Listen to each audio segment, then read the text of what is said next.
So hey guys, welcome to our YouTube channel. In this video I'm going to show you how to stop auto updates in Windows 11.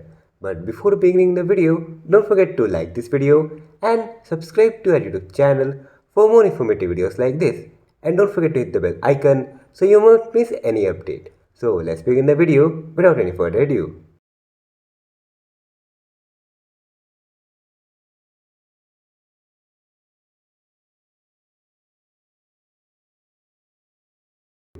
First of all, go to the settings in Windows.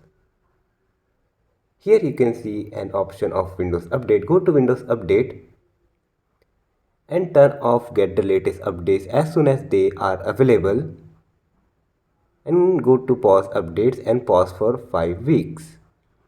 That's how you can stop auto updates in your Windows 11.